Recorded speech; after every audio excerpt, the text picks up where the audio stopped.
In 1961, a 19-year-old walked onto a Chicago high-rise crew with soft hands and a paper bag lunch. By Friday, 4 men had quit and 1 rode off in an ambulance. He worked 40 years. The difference was never muscle. It was the unwritten rules, the ones the foreman expected you to already know and would fire you for missing. Number 14 hurt more men than any machine. Number 3 separated the men who stayed from the men gone by payday. Hit subscribe. Let us count down. Number 25. Be standing there before the whistle.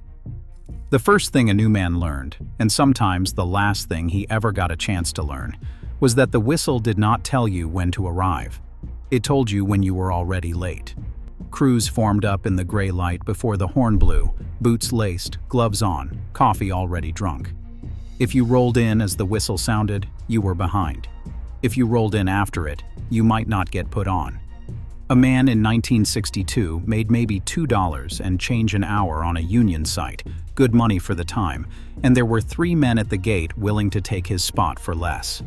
The foreman did not care about your bus, your alarm clock, or your night before. He counted heads at the whistle, and the heads that were not there did not eat that week. Old hands showed up 20 minutes early and leaned on the fence, saying nothing, watching who came running. They already knew who would last. Number 24. Your hands would tell on you. A new man's hands were a confession. Soft palms, clean nails, no yellow calluses along the base of the fingers. The whole crew could read it in one handshake, and they judged accordingly. By the end of the first day, those soft hands would split open across the knuckles and blister along the pads, and the blisters would tear and weep and stick to the inside of the gloves. There was a temptation to complain, or to baby them, or to ask for a lighter task. That was the mistake. You wrapped the worst of it in a strip of rag, you kept swinging the sledge or hauling the hod, and you let the skin turn to leather over about 10 brutal days. Men who wore brand new store-bought gloves got laughed at because new gloves meant new hands. The trick the old-timers knew was to piss on your hands or soak them in brine to toughen the skin faster. Ugly, but it worked. In 2 weeks, your hands stopped bleeding and started belonging to the job. Number 23. A man's tools were sacred. You did not touch another man's tools. Not to borrow, not to move, not to just look. A carpenter's hammer, a bricklayer's trowel, a pipe fitter's wrenches. These were bought with his own money, broken in over years, balanced to his own hand, and worth a week's pay to replace. Reaching into another man's box without asking was close to reaching into his wallet. New men who borrowed a chisel and dulled it, or walked off with a level and left it in the mud, found out fast how a quiet crew could turn cold. You brought your own. If you could not afford the full kit, you bought it one piece at a time out of each Friday envelope, and you guarded what you had. A good tool outlasted the man who owned it. Some of those hammers had names filed into the handle, passed down from a father who had swung it on a different skyline 20 years before. Number 22. The signals ran the whole site. Nobody could hear you shout over a jackhammer, a riveting gun, and a diesel hoist all going at once, so the 1960s job site ran on sound and sign. One whistle blast meant one thing. 2 meant another. A bell on the hoist told the operator to raise or lower. A raised fist, a flat palm, a finger drawn across the throat. Every one of them carried a meaning you were expected to learn in the first days, because getting it wrong could drop a load of brick on a man's skull. The new man's job was to watch, memorize, and never guess. If you did not know a signal, you froze and you asked, because the alternative was pulling a wrong lever or stepping the wrong way at the wrong second. Old hands could run an entire lift, signalman to operator to the men landing the steel, without a single word passing between them. It looked like magic. It was actually a language, and you learned it, or you were a hazard. Number 21. Keep your mouth shut and your ears open. The single fastest way to get run off a 1960s crew was to show up talking. New men who cracked jokes, argued with the veterans, or explained how they did it at their last job were marked in an hour. Nobody wanted to hear it. The site did not need your opinion. It needed your back and your attention. The smart new man said yes, and where, and how high, and otherwise stayed quiet and watched. He watched how the old bricklayer buttered a joint, how the iron worker walked the beam, how the laborer stacked blocks so it would not topple. Everything you needed to survive was being demonstrated around you all day for free, but only if you shut up long enough to see it. The men who talked missed it. The men who listened were the ones who, a year later, got handed the harder job and the better pay. Silence was not weakness on that site. Silence was how you got taught. Number 20. Never, ever walk under a load. This was the rule written in other men's blood, and every crew had a story to make sure you remembered it.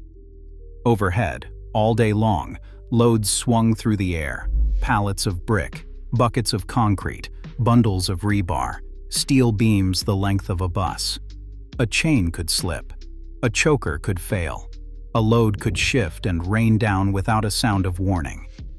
The old hands never walked under a suspended load, not once, not to save 30 seconds, not ever. They took the long way around, every time, out of a habit burned in so deep it was reflex. A new man in a hurry would cut straight under the hoist to save steps, and the whole crew would freeze and yell. If you did it twice, you were gone, because a man who would not learn that rule was a man who would eventually get somebody killed. Look up. Always look up. The sky on a job site was never empty. Number 19. You started at the bottom, and the bottom was the water bucket. No new man walked onto a site and got handed the skilled work. You started as the low man, the gopher, the one who hauled water, fetched tools, carried mortar, and ran wherever anyone pointed. On a hot August day, you were the water boy, walking the scaffold with a bucket and a dipper, and every man on the crew drank before you did.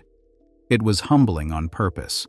The site was testing whether you would do the small, thankless, exhausting work without sulking, because a man who was too proud to carry water was too proud to be trusted with anything better. You fetched, you hauled, you cleaned up, and you did it fast and without complaint. Do it well for a few weeks, and the foreman started letting you mix mortar, then set block, then handle real work. Do it badly, or act like it was beneath you, and you stayed the gopher until you quit. Everyone had carried the bucket once, even the foreman.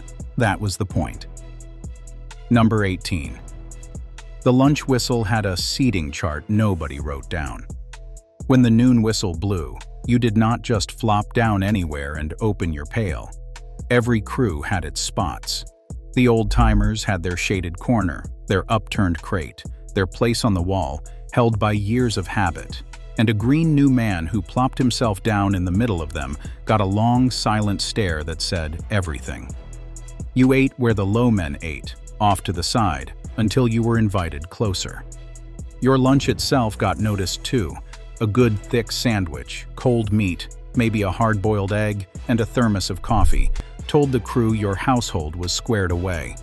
You ate fast, because the break was short and the whistle to go back was not a suggestion. You did not linger, you did not fall asleep, and you were on your feet and moving before the horn finished blowing. Where you sat and how you ate was a quiet map of the whole hierarchy, and the new man's job was to learn his place on it without being told. Number 17. The day was not over when the whistle blew. Quitting time was for the tools before it was for the man. Before you walked off that site, you cleaned and put away what you had used. A trowel got scraped free of mortar before it hardened into concrete. A saw got its teeth checked. A chisel got its edge touched up. Mud got knocked off boots. The mixer got rinsed so it would not seize, and everything went back where it belonged, so the morning did not start with a hunt. New men wanted to drop everything and run for the gate the second the whistle blew, and the old hands let them learn the hard way. A caked trowel ruined, a rusted blade, a dull edge that made the next day twice as hard. 10 minutes of care at day's end saved an hour of misery at dawn. The men who lasted treated their tools better than they treated themselves, because on that site, the tool was the paycheck, and a neglected tool was money thrown in the dirt. Number 16. You learned to talk with your hands. High up, near the hoist, near the crane, a new man learned there was an entire conversation happening in the air that he could not hear a word of. The signalman stood where the operator could see him and moved his hands, raise, lower, swing left, boom up, stop, all stop, dead stop, and a 50-foot steel beam moved through the sky in answer. Get one of those signals wrong, and the beam came down in the wrong place or on the wrong man. A new man was never, ever allowed to give a signal until he had proven he knew everyone cold, because the crane operator, sitting in his cab 100 feet off, was trusting his hands completely. This was one of the first places the crew separated the careful men from the reckless ones. The reckless ones waved their arms around and thought it was easy. The careful ones stood still, made each sign clean and clear, and understood that a lazy hand could kill. On a 1960s site, your hands could save a life or end one. First pattern break. Here is where the whole thing hangs together. On a 1960s job site, the foreman was not your boss in the way people mean it today. He was closer to a god. He hired you with a nod and fired you with a jerk of the thumb toward the gate. No paperwork, no warning, no second meeting. He decided who got the good jobs and who got the miserable ones, who got the overtime and who got sent home, who moved up and who stayed hauling brick. He carried the whole schedule in his head and the whole crew on his back, and if the job fell behind, it was his name on it. A wise new man figured out inside the first hour that pleasing the foreman was survival itself. You did not argue with him, you did not make excuses to him, and you never, ever made him look bad in front of the men above him. You called him by his last name, or you called him boss, and you did what he said the first time he said it. A foreman who liked your work would carry you through a hard patch and teach you the trade. A foreman who decided you were trouble could end your week with a single word, and there was no one to appeal to. That was the power in his thumb. Number 14. The second week was more dangerous than the first. This is the number that hurt more men than any machine on the site, and it is not a tool or a task. It is a feeling. The first week, a new man was terrified, and terror kept him careful.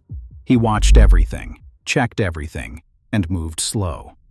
Then somewhere around the second week, the fear wore off, confidence crept in, and he started to feel like he belonged there. That was the exact moment men got hurt. They stopped looking up. They walked the beam without watching their feet. They reached into the machine to clear it without shutting it off. They trusted the scaffold plank they had not checked. The old hands watched for that shift and warned the new man about it out loud because they had all lived it and some of their friends had not. The job was never more dangerous than the moment you decided it was not dangerous. A man who kept a little fear, his whole career, kept all his fingers too. The confident ones filled the hospital. Number 13. Take the hazing and take it well. Every new man got tested, and not gently. They sent him to the tool crib for a board stretcher, a bucket of steam, a left-handed hammer, or a bag of nail holes, and grown men kept a straight face while he went looking. They loaded his wheelbarrow heavier than it needed to be. They gave him the worst, dirtiest, coldest job on the site to see if he would gripe. None of it was really about the prank. It was about finding out what kind of man had shown up. If you got sore, sulked, or blew up, you failed the test, and the crew wrote you off as thin-skinned and not worth the trouble. If you took it, laughed at yourself, and got the joke, you passed, and the ribbing turned into something closer to belonging. The hazing was a rough door, but it was a door. Men who walked through it with good humor found the same guys who had teased them mercilessly were suddenly showing them the right way to swing a maul. You had to be the joke before you got to be one of the crew. Number 12. Payday had a code. Friday afternoon, the pay came around, and it came in cash, folding money in a small brown envelope, counted into your hand, no direct deposit, no stub to study at home. A new man learned there were customs stitched around that envelope. You did not flash your money or count it loudly. You did not compare your envelope to the man's next to you, because the scale ran by seniority and skill, and complaining about it marked you as a fool. And when you got your first full check, the older hands expected you to stand around after work, buy the coffee, or throw in for the crew, a small tax that said you understood you were part of something now. The men who pocketed every dime and never gave back were remembered for it. The site ran on cash and it ran on reputation, and the two were connected. How a man handled his first envelope told the crew whether he thought the job was just his, or whether he understood it belonged to all of them. Number 11. The union card was a line you did not cross. On a union site in the 1960s, the card in your wallet meant something close to citizenship, and the new man learned there were lines drawn all over the job that had nothing to do with the blueprints. Certain work belonged to certain trades, and you did not reach across those lines.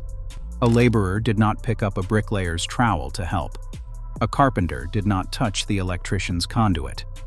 Doing another trade's work, even meaning well, even to be useful, could stop the whole job cold and put you in the middle of a fight you did not understand.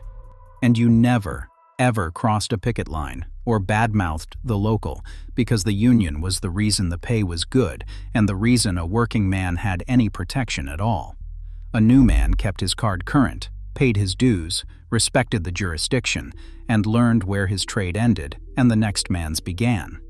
Step over that line, and it was not just the foreman you answered to. It was everyone. Number 10. "That's not my job" would end your job. There was one sentence a new man could never say on a 1960s site, and it was, "That's not my job." When the foreman pointed at a pile of debris, a stuck load, a mess that needed hauling, the right answer was to move toward it, not to explain why it belonged to somebody else. Now, this lived in a strange truce with the union lines from a moment ago.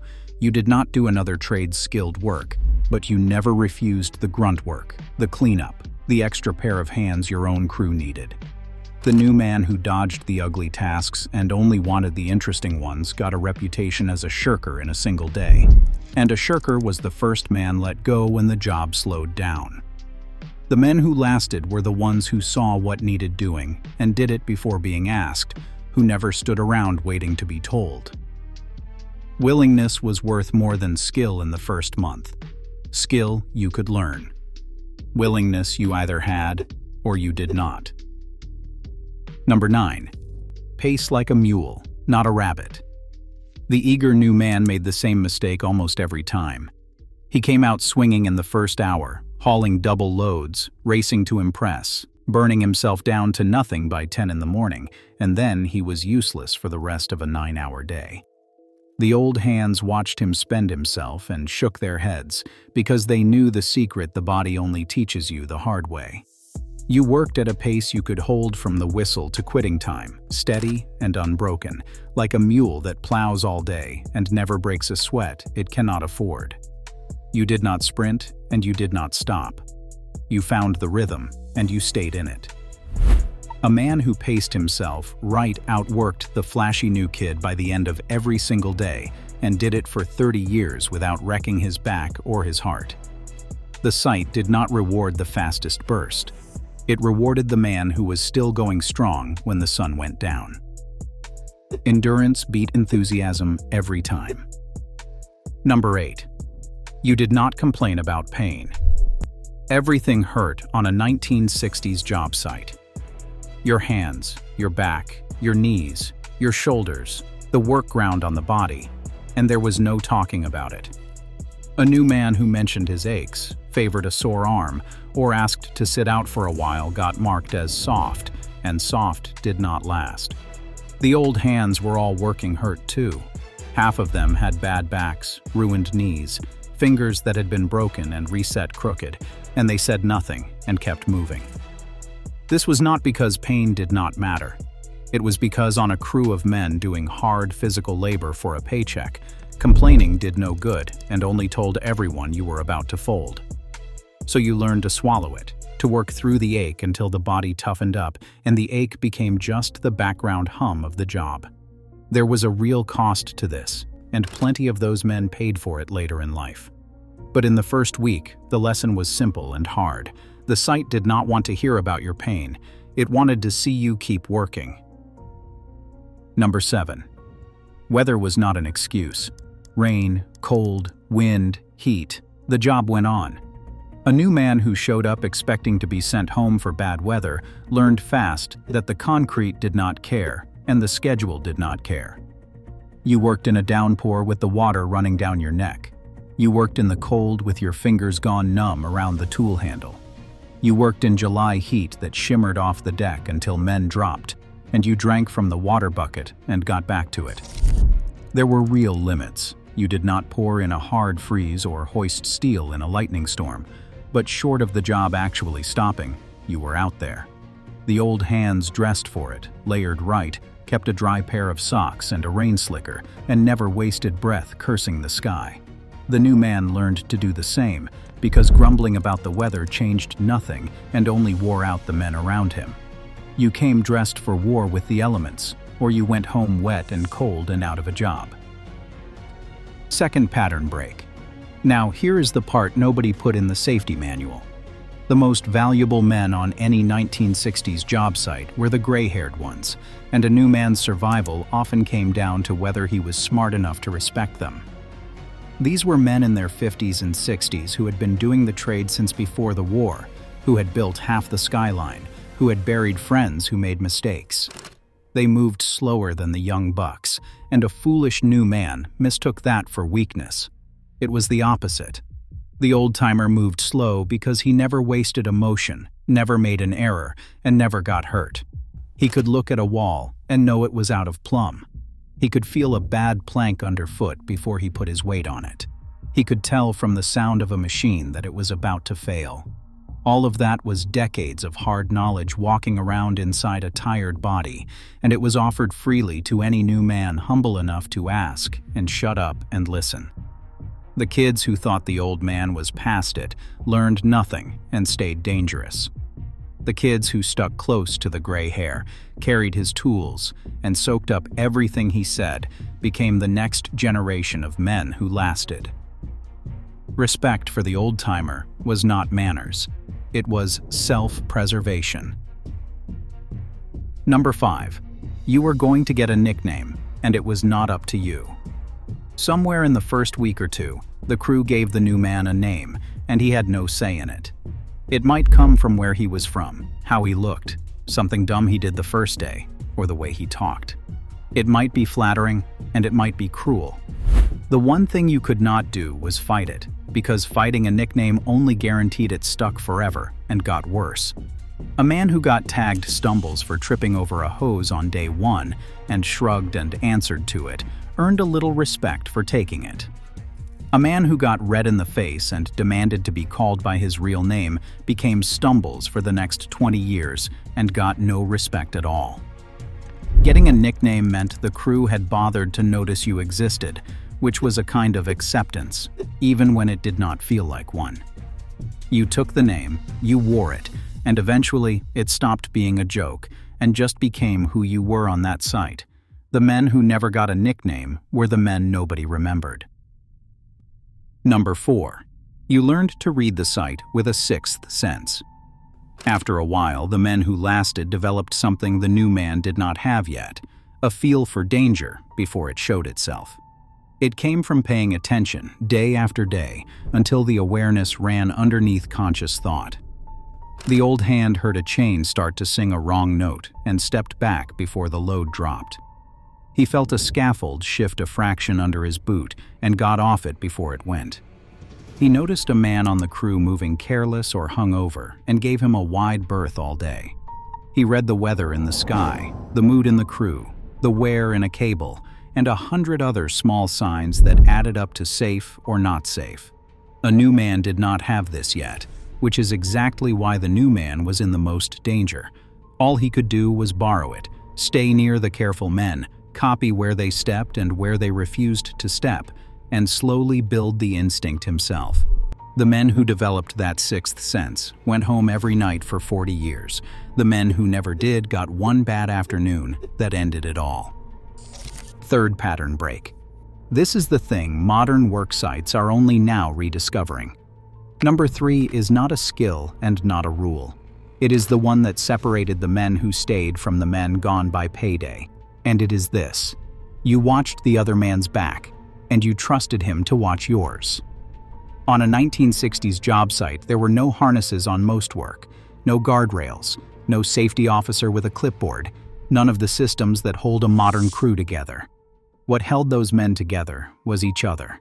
The man ahead of you on the beam kept an eye out for the swinging load behind you. The man below yelled up when something came loose. Nobody worked truly alone up high, because working alone got you killed. A new man's real initiation was not the hazing or the nickname. It was the day the crew decided he could be counted on to warn the next man, to catch a slipping tool before it fell on someone below, to notice when a buddy was in trouble and drop everything to help. Companies today pay consultants a fortune to build what those old crews had for free. They call it a safety culture and put it on posters. Those men just called it looking out for each other. The new man who understood that he was responsible for the lives around him, not just his own, was a man the crew closed ranks around. The man who only looked out for himself was a man they let drift toward the gate. Number 2, do not be the last one back from break. The break whistle blew, and the smart new man learned to read the crew like a clock. When the old hands started capping their thermoses and getting to their feet, you got up too. When they started drifting back toward the work, you drifted with them. You were never the last man still sitting when the go-back whistle blew, and you were never the one the foreman had to come find. Being last back was a small thing that told a big story, and it said you cared more about your rest than about the job. And that was exactly the kind of man a foreman remembered when it came time to cut the crew. The men who lasted were on their feet a beat before the whistle, tools in hand, ready to go, so that when the horn sounded, they were already working. It cost nothing, and it was noticed by everyone who mattered. On a site where a man could be let go with a thumb toward the gate, you never wanted your name attached to the phrase, "always the last one back." The new man learned to move with the herd, and the herd moved a little early. Number 1. The crew was your family, and you did not let family down. Everything on this list came down to one thing, and it was the thing a new man understood last, usually not until weeks in. The crew was not just the men you worked beside.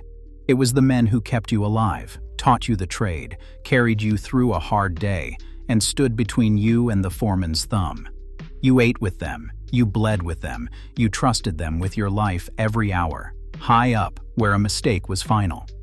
And in return, you owed them everything: your attention, your honest effort, and your willingness to put yourself out for the man next to you without being asked. A new man who figured out that the job was never about him alone became a man the crew would fight to keep. He got taught the secrets, covered on a bad morning, warned before he stepped wrong, and welcomed for the rest of his working life. The men who never learned it stayed strangers, and strangers were the first ones gone. That was the whole test, hidden inside 25 smaller ones. The ones who became one of them lasted. The ones who could not were gone by payday, and nobody said their name again. Here is my challenge. Ask the oldest working man you know what his first week was like. Ask him about the foreman's thumb, the water bucket, the nickname he never chose. Ask him what got a man run off the job. Because these were not just rules. They were how a generation of men built everything you drive past every day and survived doing it.